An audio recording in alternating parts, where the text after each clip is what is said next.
Hello बच्चों, आज का टॉपिक है अंतर्राष्ट्रीय वर्ष इंटरनेशनल ईयर।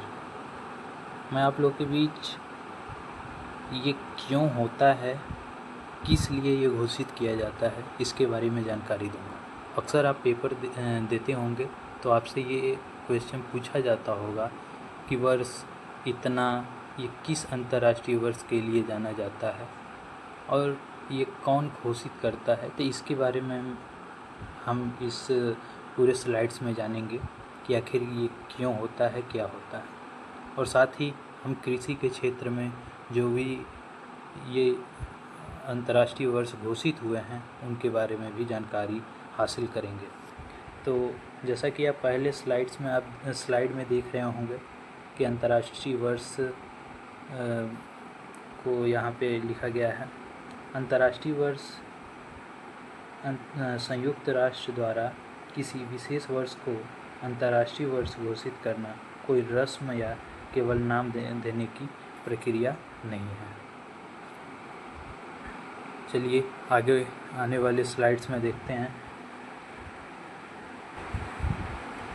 अंतर्राष्ट्रीय वर्ष इंटरनेशनल ईयर संयुक्त राष्ट्र द्वारा किसी विशेष वर्ष को अंतर्राष्ट्रीय ईयर घोषित करना कोई रस्म या केवल नाम देने की प्रक्रिया नहीं है। इसके पीछे एक बहुत ही गहरा और व्यवहारिक उद्देश्य होता है। जब संयुक्त राष्ट्र किसी विषय जैसे चावल, मरुस्थल जल या मोटे अनाज को एक पूरे साल के लिए समर्पित करता है तो उसका मुख्य लक्ष्य दुनिया का ध्यान किसी ऐसी गंभीर समस्या या महत्वपूर्ण संसाधन की ओर खींचना होता है जिसे आमतौर पर लोग या सरकारें नज़रअंदाज कर देती हैं। आइए इसके मुख्य उद्देश्य और कारणों को विस्तार से समझने की कोशिश करते हैं कि आखिर ये कौन कौन से हैं। जैसा कि स्लाइड में बताया गया है कि वैश्विक जागरूकता बढ़ाना, ग्लोबल अवेयरनेस। दुनिया में कई ऐसी चुनौतियां हैं जो चुपचाप बढ़ रही होती हैं, जैसे मरुस्थलीकरण, देशों का रेगिस्तान में बदलना, या पानी की कमी। जब यूएन किसी वर्ष को अंतर्राष्ट्रीय जल वर्ष घोषित करता है तो पूरी दुनिया के मीडिया, स्कूलों और सामाजिक संगठनों में उस पर चर्चा शुरू हो जाती है। इससे आम जनता को समझ आता है कि यह समस्या उनके जीवन को कैसे प्रभावित करती है। आइए अगले स्लाइड में। इस स्लाइड में आप लोगों को दिख रहा होगा कि सरकारों को नीति बनाने के लिए मजबूर करना होता है, पॉलिसी एंड एक्शन। अंतर्राष्ट्रीय वर्ष घोषित होने का सबसे बड़ा फ़ायदा यह होता है कि सदस्य देशों की सरकारों पर एक नैतिक दबाव बनता है। दूसरा है, सरकारें उस विशेष विषय पर नए कानून बनाती है, बजट में उसके लिए अलग से फंड आवंटित करती है। उदाहरण के लिए, जब अंतर्राष्ट्रीय चावल वर्ष मनाया गया तो कई देशों ने धान की खेती को अधिक टिकाऊ और कम पानी में उगाने की तकनीकों पर सरकारी नीतियां बनाना शुरू कर दिया। चलिए आइए अगली स्लाइड में देखते हैं। तीसरा है वैज्ञानिक अनुसंधान और फंडिंग को बढ़ावा, रिसर्च एंड फंडिंग। जब यूएन किसी विशेष विषय को केंद्र में लाता है तो दुनिया भर के वैज्ञानिकों और विद्यालयों और शोध संस्थानों को उस क्षेत्र में रिसर्च करने के लिए बड़े पैमाने पर फंड या अनुदान मिलता है। कंपनियां और अमीर देश उस क्षेत्र में निवेश करते हैं। नई तकनीकों का आविष्कार होता है, जैसे कम पानी में उगने वाली फसलें या मरुस्थल को रोकने के तरीके उत्पन्न होने शुरू हो जाते हैं। आइए अगली स्लाइड में हम देखते हैं। चौथा है अंतर्राष्ट्रीय सहयोग, इंटरनेशनल कोऑपरेशन। जलवायु परिवर्तन, भूखमरी या पानी की किल्लत जैसी समस्याओं से कोई एक देश अकेले नहीं लड़ सकता। अंतर्राष्ट्रीय वर्ष के दौरान दुनिया भर के देश एक मंच पर आते हैं, अपने अनुभव साझा करते हैं और एक दूसरे की मदद करने के लिए समझौता करते हैं। चलिए आइए देखते हैं आगे। कुछ उदाहरणों से हम इसको समझने की कोशिश करेंगे कि अंतर्राष्ट्रीय वर्ष यह क्यों चुना गया, इसका उद्देश्य क्या था। अंतर्राष्ट्रीय चावल वर्ष 2004 दुनिया की आधी से अधिक आबादी का मुख्य भोजन चावल है। इसका उद्देश्य भूखमरी को मिटाना और चावल की खेती से जुड़े गरीब किसानों की आजीविका में सुधार करना था। अंतर्राष्ट्रीय मरुस्थल और मरुस्थलीय वर्ष 2006 में हुआ।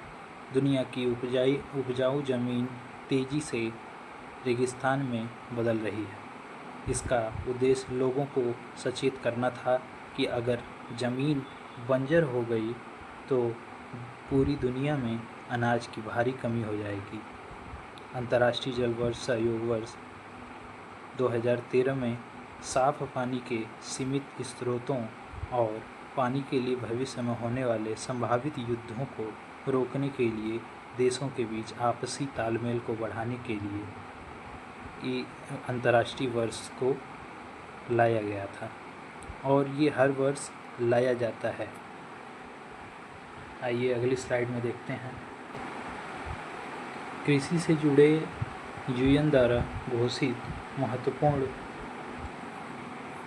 जो वर्ष हैं उन्हें हम एक बार संक्षेप में देखते हैं। 2004 में अंतर्राष्ट्रीय चावल वर्ष घोषित किया गया। 2006 में अंतर्राष्ट्रीय मरुस्थल डिजर्ट वर्ष घोषित किया गया था। 2007 में अंतर्राष्ट्रीय जल वर्ष, 2008 में अंतर्राष्ट्रीय आलू वर्ष, 2009 में अंतर्राष्ट्रीय रेशा वर्ष, 2010 में अंतर्राष्ट्रीय जैव विविधता बायोडाइवर्सिटी वर्ष, 2011 में अंतर्राष्ट्रीय वन वर्ष, 2012 में अंतर्राष्ट्रीय सहकारिता वर्ष, 2015 में अंतर्राष्ट्रीय मृदा वर्ष, 2016 में अंतर्राष्ट्रीय दलहनी वर्ष, 2019 में अंतर्राष्ट्रीय स्वदेशी भाषा वर्ष, 2020 में अंतर्राष्ट्रीय पादप स्वास्थ्य प्लांट हेल्थ वर्ष, 2021 में अंतर्राष्ट्रीय फल एवं सब्जी वर्ष, 2022 में अंतर्राष्ट्रीय कुटीर मछली पालन एवं एक्वाकल्चर वर्ष, 2023 में अंतर्राष्ट्रीय मिलेट वर्ष, 2024 में अंतर्राष्ट्रीय कैमेलिड वर्ष, 2025 में international year of glaciers preservation, 2026 में international year of women farmers, 2026 में ही इंटरनेशनल ईयर ऑफ रेंजलैंड पास्टोरलिस्ट्स, 2026 में international year of volunteer for sustainable development, 2027 में international year of sustainable and resilience tourism, 2029 में international year of asteroid awareness and planetary defence घोषित किया जाएगा। आइए आगे की स्लाइड में देखते हैं। अंतर्राष्ट्रीय वर्ष में हम लोग एक चीज़ देख रहे हैं कि जैसे अगर इसको संक्षेप में कहा जाए तो संयुक्त राष्ट्र अंतर्राष्ट्रीय वर्ष के जरिए दुनिया को एक अलार्म देता है ताकि समय रहते हम आने वाले संकटों से निपटने की तैयारी कर सकें और अपने संसाधनों को बचा सकें। ऐसी ही जानकारी के लिए आप YouTube चैनल एग्री एक्सप्रेस भाई संदीप के द्वारा जुड़े रहिए। ये आपको YouTube, Instagram और Telegram चैनल पर भी आपको मिल जाएगा। वहाँ पर आप जाकर इसको विशेष रूप से देख सकते हैं। तब तक के लिए धन्यवाद। अगली बार आपको एक नए टॉपिक के साथ मिलते हैं। तब तक के लिए धन्यवाद।